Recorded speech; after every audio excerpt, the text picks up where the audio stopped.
Tara na kanta na Pilipinas, ipakita na ang galing ng Pilipino.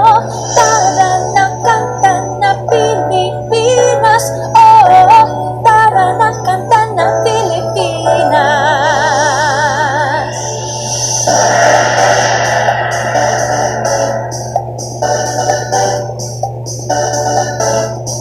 Tara na Pilipinas, kanta na Pilipinas. Tara na kanta na Pilipinas, ipakita na ang galing ng Pilipino. Tara na kanta na Pilipinas, oh, tara na kanta na Pilipinas. So to get started, let us go and visit the first province of CALABARZON, which is Cavite. It's known for rich history and large number of national heroes. It is sometimes called Land of the Brave or the history capital of the Philippines. Let's go and explore the Cavite.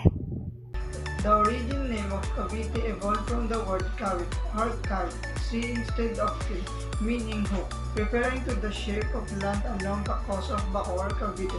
It was mispronounced by Spaniards as Cavite or Cavite, there being no K in the Castilian alphabet, then changing W to V so as to confirm their accentuation.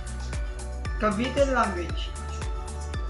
Chabacano or Chabacano is a group of Spanish-based Creole language varieties spoken in the Philippines. The variety is spoken in Zamboanga City, located in the southern Philippines island group of Mindanao, has the highest concentration of speakers.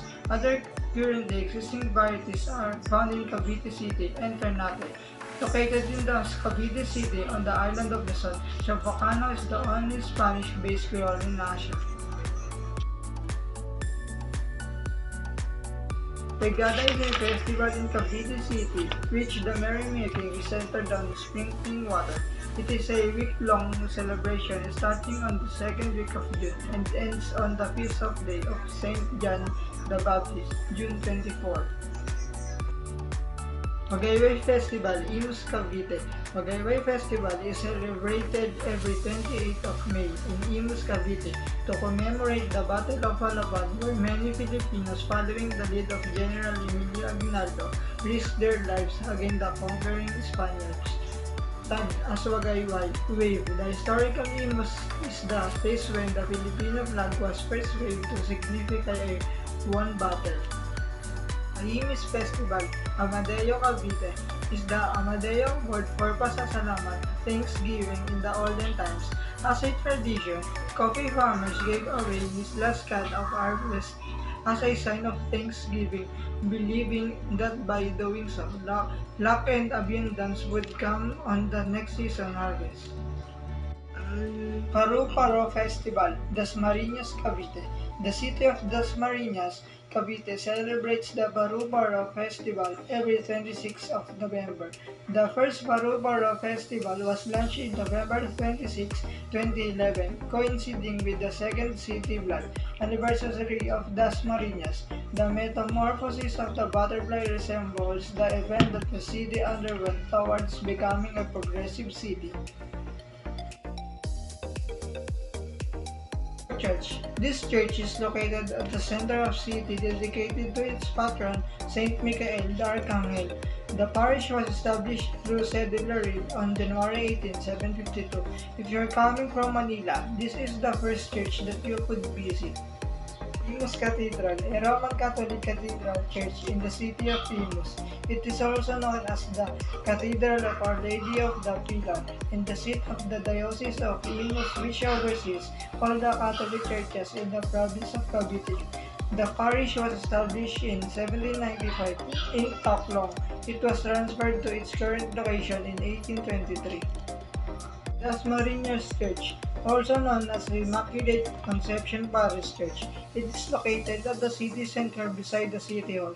The church and convent is a historical site and it was site of bloodshed during the Philippine Revolution against Spain in 1897. Considered as one of the largest churches in the province of Cavite, it is dedicated to the Immaculate Conception. Established in 1796, the stone church was built in 1839 by the Dominicans following the neo-Gothic style architecture. Do not miss the intricately designed gold altar and the beautiful stained glass windows adorning the walls. General Trias Church, established by the Franciscan in 1611 as a visita or sub-parish of Cavite Viejo, now the town of Kawit. It was transferred to the care of Jesus missionaries in 1624 until it became a separate parish in 1753. Tanza Church. Tanza Church and its convent played a significant role in the Philippine history. On March 23, 1997, General Emilio Aguinaldo and General Mariano Trias took their oaths as a President and Vice President of the Philippine Revolutionary Government after their election at the Tejeros Convention. Kawit Church, established by the Jesuits in 1624, the first church made of wood was built in 1638 under the patronage of Saint Mary Magdalene. The construction of the current church started in 1737 and then was restored several times until 1990.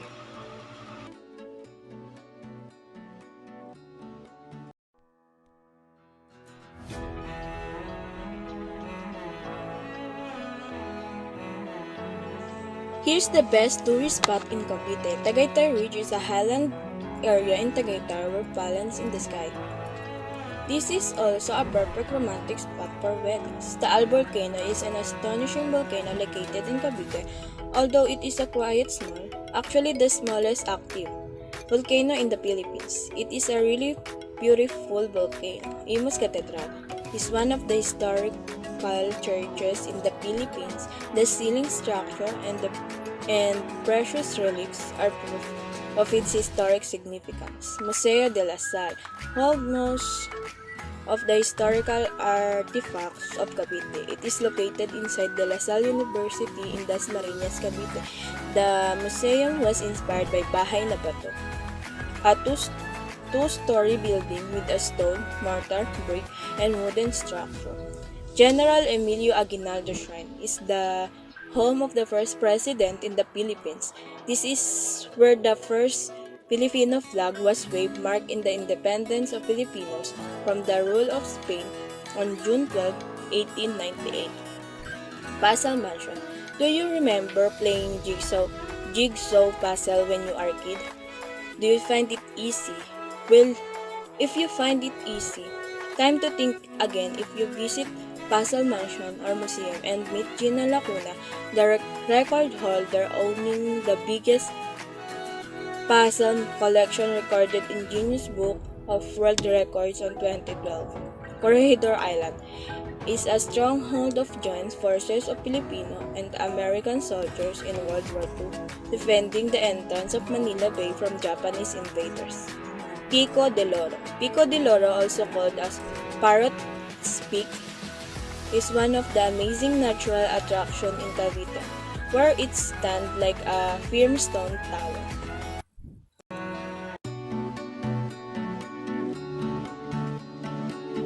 Here's the famous merienda in Cavite. Cavite serve up this delicious pancit pusit, rice or bean noodles cooked in sweet ink from mushrooms, one of the most flavorful I've ever tasted. Considered the pride of Cavite Ashram's culinary style, dishes have attracted food lovers from all corners of the Philippines. Over the course of more than 50 years, it has become a must-see or eat destination in Cavite. The halo-halo from Ashram is a summertime favorite for its made with leche plan, yema, wool, ube, base, and more. Here's the famous restaurant, Balaw Specialty Restaurant. The menu is extensive, authentic Filipino cuisine cooked in the traditional way. An impressive array of dishes such as 12 kinds of sinigang, various dishes native noodles such as tandoori, ito, dalag, exotic fare like itik, native black or inatang kuhol, and sinabawang balut. Dairy Delight. Their delight comprises the Llano Farmers Multi-Purpose Cooperative Team. There are 90 members but only 20 of them have variable hold. The cooperative produces roughly 100 liters of milk per day during peak season, and the least is 20 liters during dry season. Farm gate price is set at 35 pesos liter. Pasyo Rizal is where the panoramic view of the lake and mountains become an inspiration to many and has been the theme of numerous men encompassing the night hills story.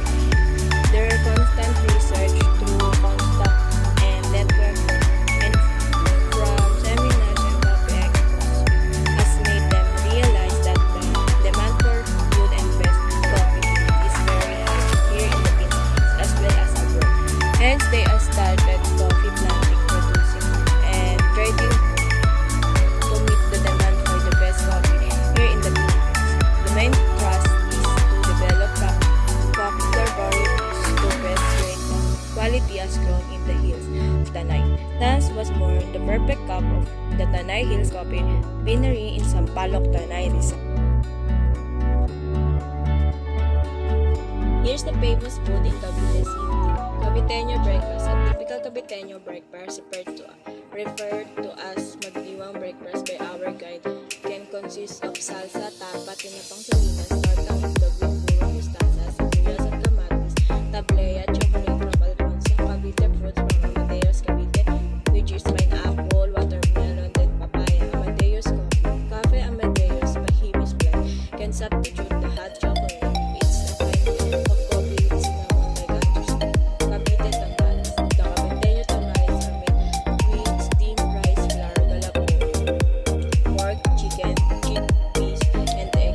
These are a lot sweeter and milder than the varieties I've tasted. Salsa. The salsa concoction made of mangoes, peppers, salted egg, and cucumbers is a colorful. And now, let's talk about Laguna. And let's start with the history of Laguna. The province of Laguna was named after Laguna de Bay, the body of water that forms its northern boundary. Laguna de Bay, in turn, was named after the town of Bay. Laguna de Bay is the Spanish, which means Lake of Bay, the first provincial capital. Captain Juan de Salcedo, with a band of 100 Spanish-Mexican soldiers and many Visayan allies, conquered the province and its surrounding regions for Spain in 1571. Laguna is a province in the Calabarzon region of the island of Luzon in the Philippines. It is one of the most progressive historical and cultural provinces in the Philippines. On the present day, Laguna shows a thriving economy. Laguna has 1,759.73 kilometers squared land area, and it is bounded by the Sierra Madre Range on the east, Quezon Province on the south, Rizal on northeast, and Batangas and Cavite on the northwest. Laguna's capital is Santa Cruz. They have 4 districts, 23 municipalities, and 6 cities. And based on the 2015 census, Laguna has 3.4 million population. After exploring the history of Laguna, let us go and explore the natural beauty of this province, where people will surely love to go back and visit this province without hesitation and full of amazement. The tourist spots here in Laguna. Imagine swimming in a fresh flowing spring water surrounded by lush green trees. This is what Bato Springs Resort has to offer. There were huge trees, clear water, and clean food, except for the occasional leaves falling from the trees. One can also see dragonflies and butterflies here. With 3 swimming pools, the resort is a perfect weekend escapade, especially on a hot summer day. It is located at San Pablo, Laguna.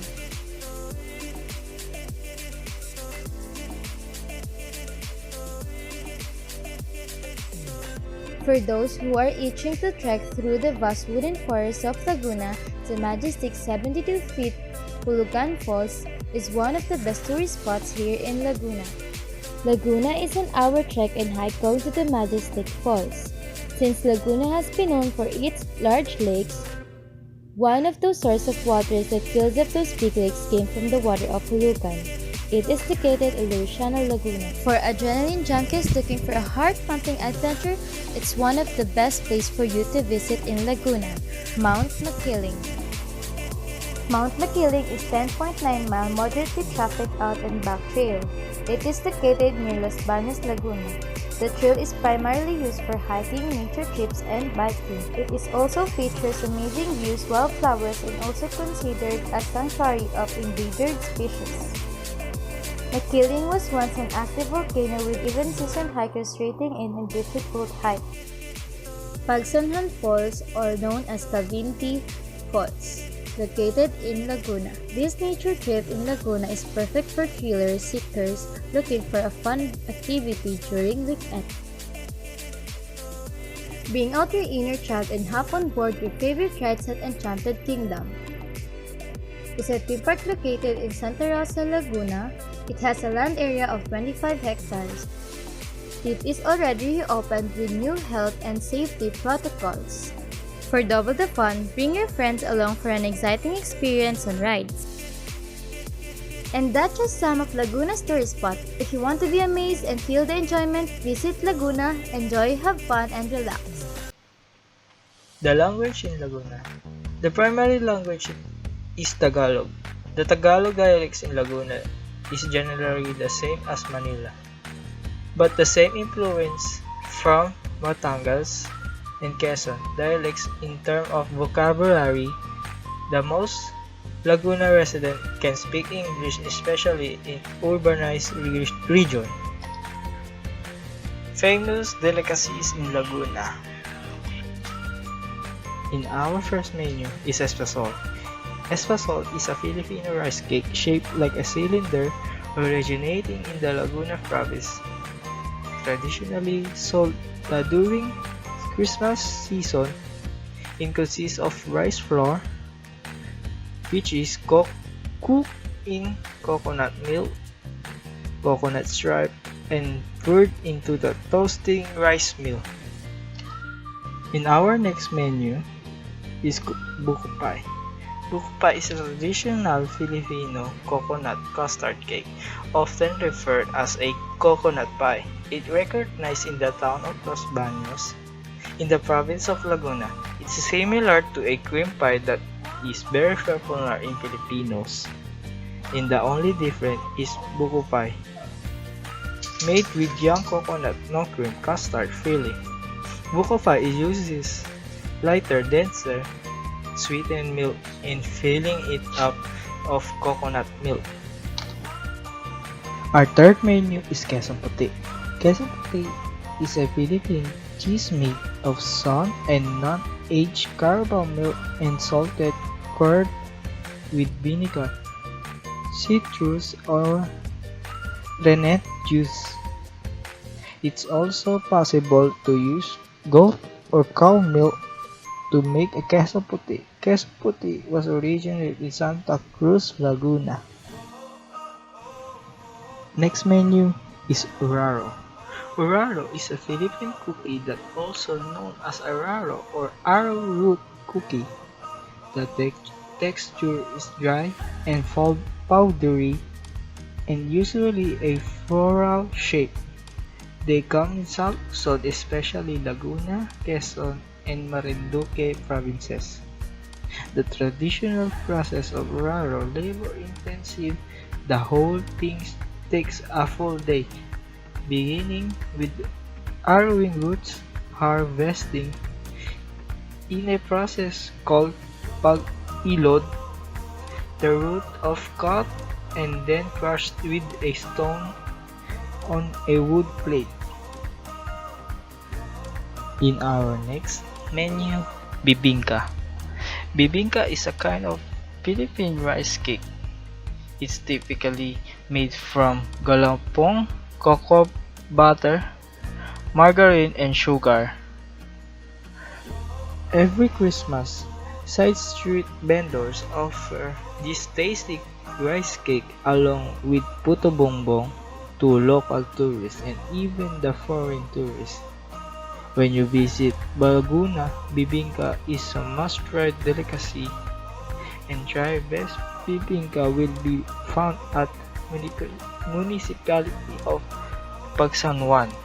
This delicacy can be bought near the town plaza in Pagsanwan. In our last menu is Monay. In different provinces, you can find various Monay. However, in the Bay of Laguna, you can find their unique and different Monay. The shell is cooked, but inside is smooth. The taste can be enhanced by adding cheese or butter. So that's it for the famous food in Laguna.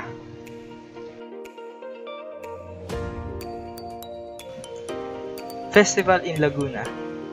First, we're gonna talk about Anilag Festival. Anilag Festival is every month of March. People in Santa Cruz, Laguna hosted an annual festival. Although this festival has been celebrated for only a few years, but most people living in Laguna has become important conversation during second week of March.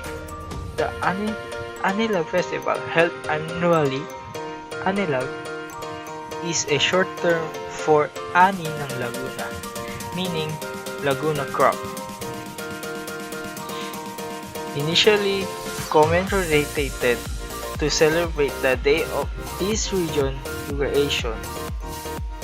Anilag Festival is a week-long event that focuses on Thanksgiving for the wealth generated by their flourishing agriculture, tourist attraction that can be only found in Laguna.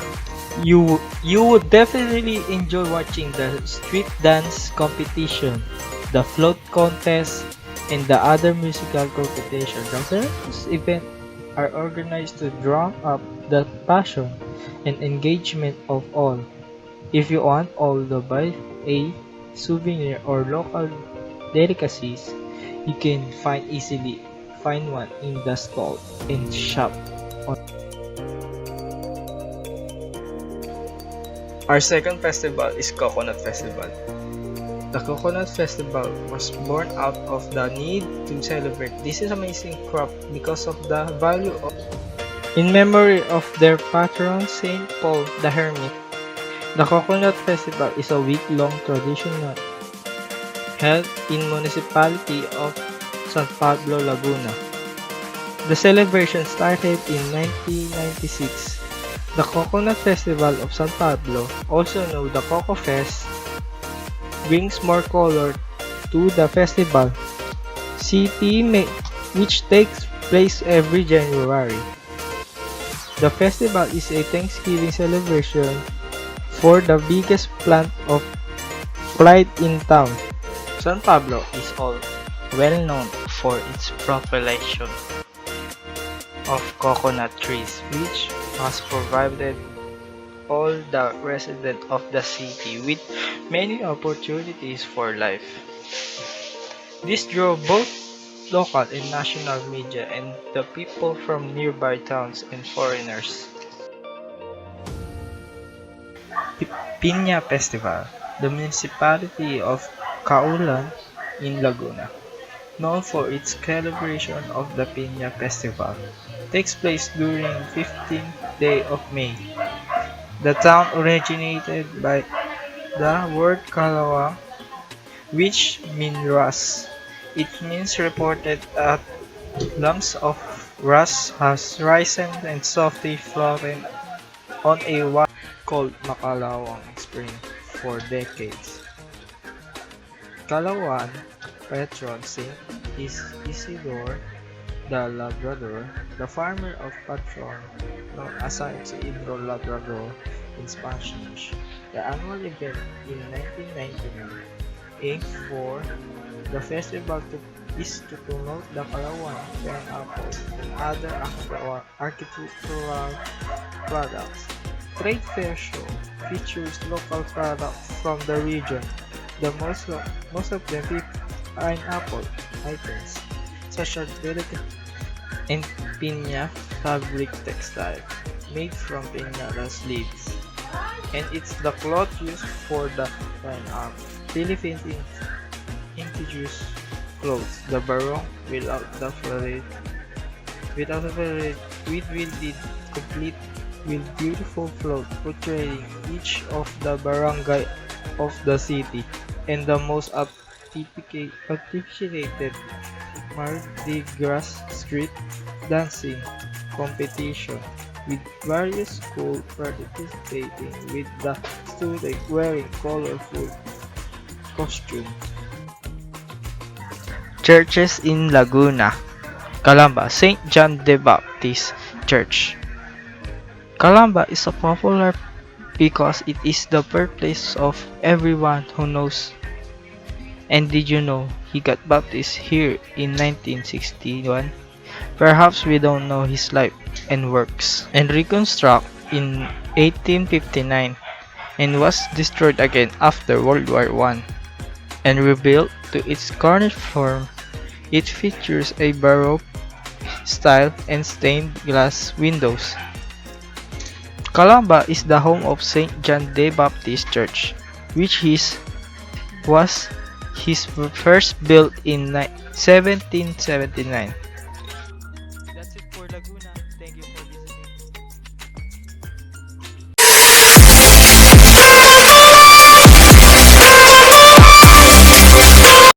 History of Batangas. Batangas is a province in the Philippines located at the CALABARZON region in Luzon. Batangas first came to be known as Bunbon. It was named after the mystical and fascinating Taal Lake. Some of the earliest settlements in Batangas were established in the vicinity of Taal Lake. In 1534, Batangas became the first practically organized province in Luzon. Other than that, Batangas has many products that it has become famous for, such as embroidery, balisong or butterfly knives, kapeng barako or brewed coffee. Province also well known has an extremely popular spots for its beaches, particularly the diving spots which you may find in Lian, Laia, Mabini, and Nasugbo, Batangas. Batangas language or dialect, also known as Batangan or Batangueño, of the Tagalog language that is spoken primarily in the province of Batangas, and in portion of Quezon, Laguna, and in island of Mindoro. It is characterized by a strong accent and vocabulary and grammar that is closely related to Old Tagalog, such as like, alae, ikaw na laang mag-isa, which means, go, just do it by yourself. Wait, foods can't be late in the list.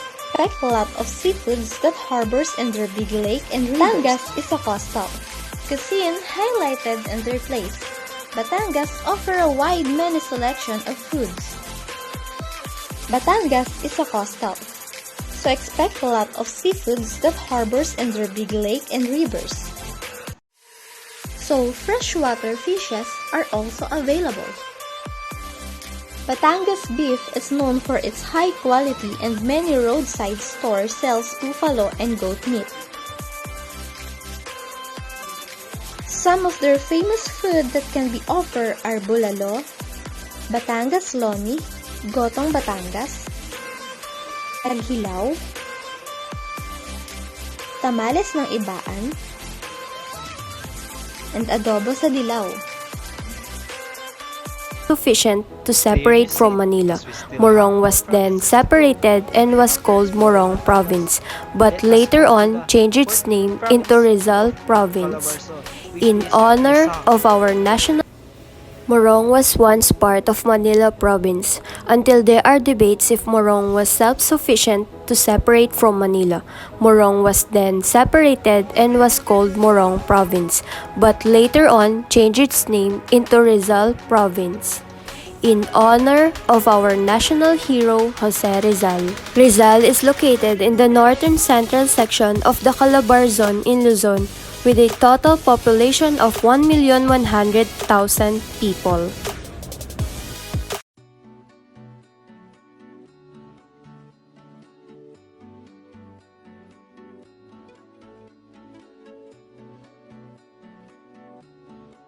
Here's the best tourist spot in Rizal, Hinulugan Taktak. This 21-meter waterfalls in Antipolo, Rizal, Philippines used to be a popular weekend destination, but because of poor waste management and lack of proper sewage, Hinulugan Taktak was closed for rehabilitation in the early 2010s and was reopened to the public in 2015. Now, the renovated park features new sports facilities for the adventurous traveler who will enjoy the spiderweb platform, hanging bridge, and wall climbing facility. Pinto Art Museum. Near Pinto Art Museum, your Antipolo guide won't be complete without the Pinto Art Museum in it. This museum is known for the several galleries, also operated by doorways, hence the name. Just an hour from the metro, Antipolo, Rizal, Philippines is a great destination for a weekend road trip near Manila. Angono Binangonan Petroglyphs. One of the best places to go in Rizal is the Angono Binangonan Petroglyphs. The Angono Petroglyphs are petroglyphs carved into a rock wall in Angono, Rizal, Philippines. It consists of 127 human and animal figures engraved on the rock wall, probably carved during the late Neolithic or before 2000 BC. They are the oldest known work of art in the Philippines. The Masungit Reserve is a conservation area and a rustic rock garden tucked in the rainforest of Rizal. Masungi's name is derived from the word masungki, which translates to spike, and description for the sprawling limestone landscape found within Daranak Falls. When looking for the best places to go in Rizal Province, for sure Daranak Falls comes on the top of the list. This 46 feet high waterfall is a perfect destination for a quick and refreshing dip. The falls are complemented by forest trees, flowering wild plants, as well as cascading rivers and ponds that will make you come back for more. We suggest you visit this night tourist spot in weekdays, as the place gets too crowded on weekends. This tourist spot in Rizal should definitely be on your list. But Batlag Falls. If you can get enough of the taste of Rizal's paradise, Batlag Falls is just a few climbs from Daranak Falls. Unlike Daranak, Batlag is less crowded, so you'll definitely enjoy the solitude you're looking for. This Tanay tourist spot will surely take all your stress away. Tinipak River. You'll be surprised to see that this wonder is just a few hours away from Manila. Tinapak River used to be a hidden gem but has now become one of the most popular Rizal tourist spots thanks to its picture beauty. It's both tourist waters surrounded by white marble rocks that make it one of the most Instagrammable places in Rizal.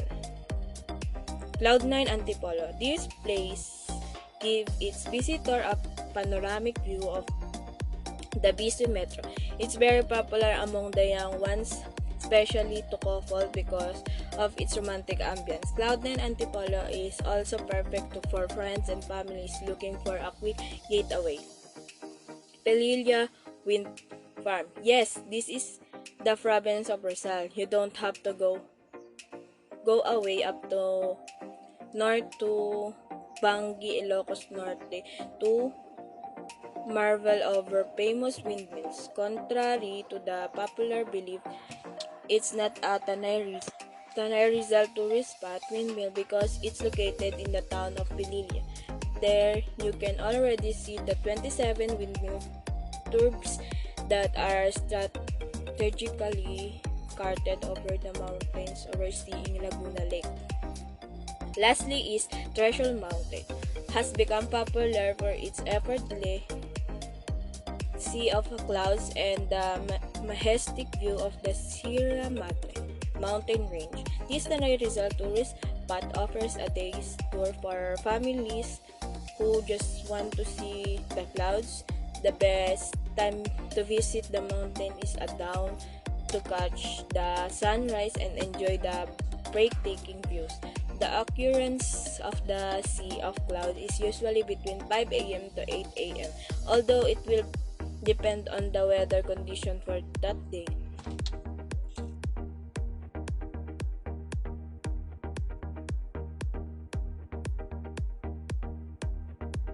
Rizal Churches. Parish of Our Lady of Light, popularly known as Cainta Church, is a Roman Catholic parish church located along Andres Bonifacio Avenue in Barangay San Andres, Cainta, Rizal in the Philippines. St. John the Baptist Church, also known as San Juan Bautista Church, is a Roman Catholic church located in Sumulong Street, Barangay San Isidro, Taytay. St. Jerome Church stands high up in the town of Morong. It was built in 1615 by Chinese craftsmen as evidenced by the Chinese-style lion at the entrance to the steep driveway.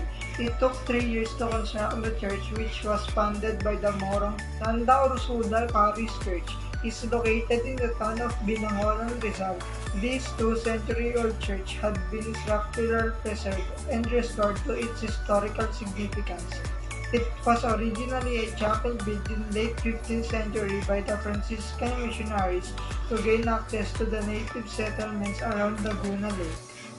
The San Ildefonso de Toledo Parish, it is also known as Tanay Church, was actually declared by the NCCA, National Commission of Culture and Arts, as a National Cultural Treasure Church. If we were going to trace its history, the first parish was actually established in 1606. The church was put under the patronage of Saint Ildefonso of Toledo, Spain, and thus it was given the same name.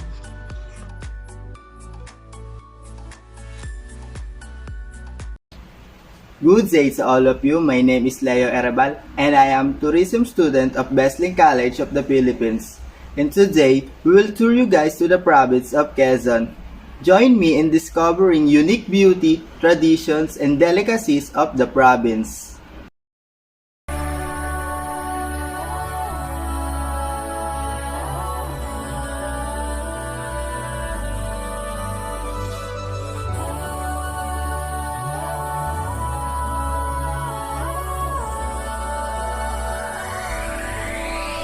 We were staying in Paris to get away from your parents, and I thought, wow, if I could take this in a shot right now, I don't think that we could work this out on the terrace. I don't know if it's fair, but I thought, how could I let you fall by yourself? Well, I'm wasted with someone else. If we go down, then we go down together. They'll say you could do anything, they'll say that I was clever. If we go down, then we go down together. We'll get away with everything. It's certainly our Did you know that the province of Quezon is formerly known as Tayabas, which is situated in the southern Luzon? Lucena is the capital of Quezon. Quezon is also rich in coconut plantations and rice farms. Tagalog, Tayabas dialect, Bicolano, and English are the common spoken languages in Quezon.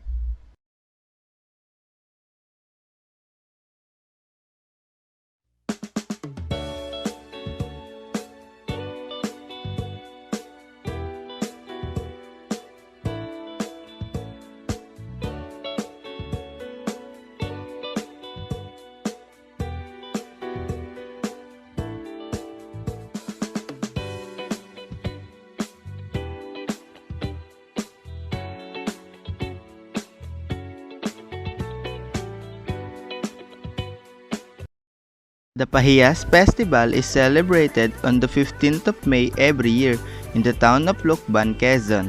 This celebration is held in order to express gratitude to the patron saint of farmers, Saint Isidore the Laborer, for a year of bountiful harvest, which in Filipino is ani.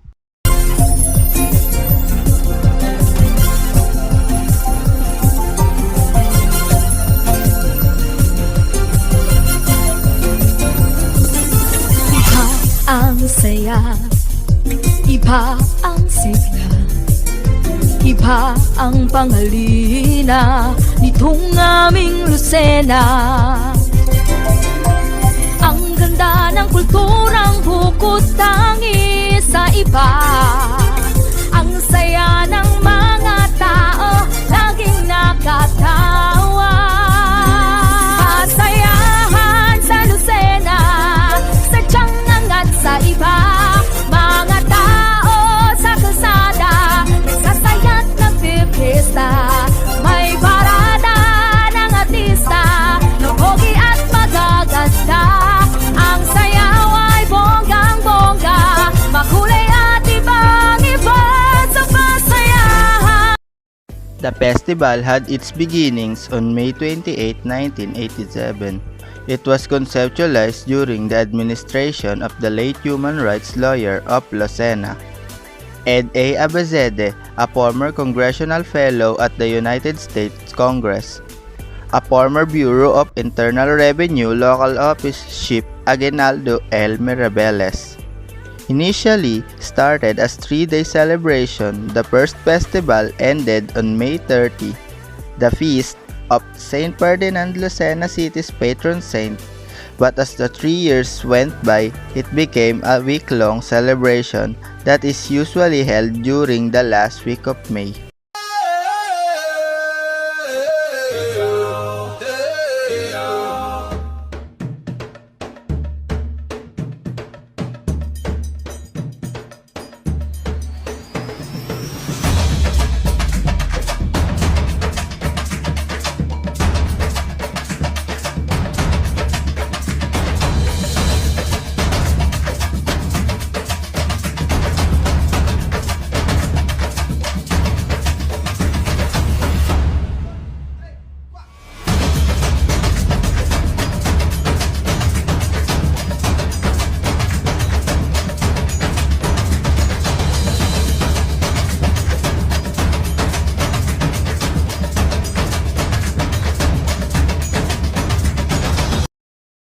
Being one of the top producers of coconut in the Philippines, the Niyugyugan Festival is Quezon's tribute to the tree of life and a way to establish it as a defining aspect of the province's culture. Delicacies. Minokmok, a traditional delicacy of Quezon Province. It is made of boiled to mashed cassava, butter, margarine, and sweetened condensed milk or sugar. This creamy and tasty delicacy is perfect for a midday snack or dessert. Did you know that minokmok is a courtship ritual dish in the province of Quezon? A gentleman wooing a lady would get a chance to spend time together with her, even with the family. The man will pound various ingredients using the pambayo brought by the lady, while she also helped mix the minokmok using a large wooden spoon. There's a superstitious belief that if the pestles used by the man hit the lady's hands, they are not meant for each other. Thus, taking minokmok while courting requires skills and not only charm. Lukban Longanisa is a Filipino pork sausage originating from Lukban, Quezon. This is a type of derecado longanisa. It is characterized by its use of oregano, paprika, sugar, and vinegar. Pancit chami is a dish made of flat Mickey noodles, stir-fried with meat of chicken, shrimp, fish, boiled carrots, cabbage, and other vegetables. This recipe is a native delicacy of Lucena City in Quezon Province. It is their signature dish. The word chami is derived from the Chinese words cha, which means stir-fry, and mi, which means noodles. Pancit habhab is a pancit version that originated from the Quezon Province. Pancit habhab uses dried flour noodles which are known as Miki Lokban. These are not the same noodles used in Pancit Canton. It is also different from the fresh Miki noodles, which are made fresh and have softer texture. Thus, the name Pancit Habhab as habhab means to eat with one's mouth. After pouring vinegar on the pancit, you have to take the pancit habhab as close to your mouth and eat from the banana leaf. The Leno chicken of Quezon. Another conscious tradition here is when you're getting married, you will need to prepare this recipe. These are two chickens that should be male and female. It should be face each other before being cooked, and filled with sticky rice in belief that it will strengthen the relationship. Doña Aurora eggs. Egg stuffed with mint seasoned pork and coated with more egg.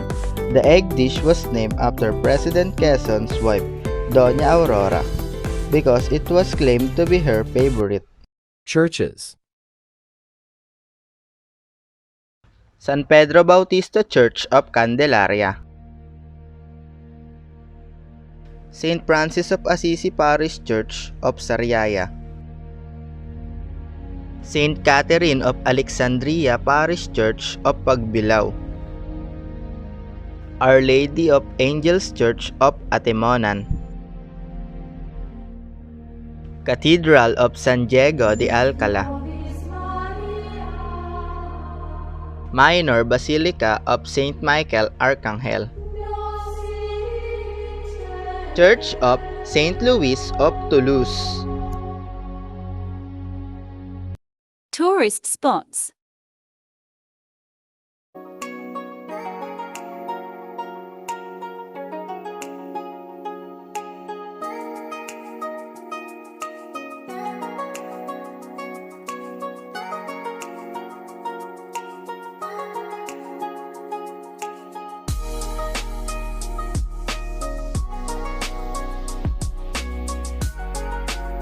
If you are looking for a breathtaking beaches, interesting landscapes, fabulous villas with beautiful interior designs, delicious cuisine, and top-notch facilities, Balisan Island is here to prove you that what you see is what you feel and experience. The island is considered as one of the most luxurious island resort in the Philippines, open only for its members.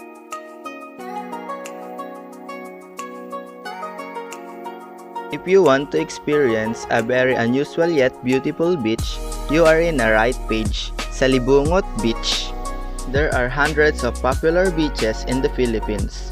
White sand, pink sand, gray sand beaches, but this one is a unique golden sand beach. It is a very long stretch of unspoiled golden sand beach with a beautiful turquoise sea water. It is a very alluring beach and a picture-perfect one, especially the sunset. Locals and tourists love to camp here for the night.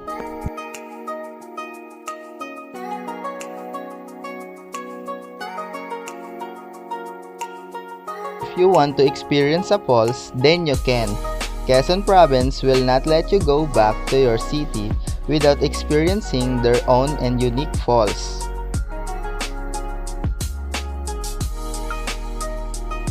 Another iconic destination, a pilgrimage one that you really feel blessed, that going in the Quezon Province is really worth it.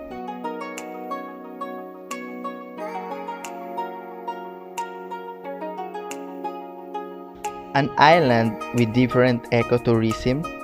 Yes, you heard it right. Pulilio Group of Island won't disappoint you. It's one of the best ecotourism spots in Quezon Province, consisting of 27 remote and unspoiled islands. Among the most popular destinations here are Polong Kokok, Minasawa Bird Sanctuary, Anelon Island, Anawan Island, Isla Puting Bato, and Cabalu Sandbar. And that's all for Quezon. I hope you like it.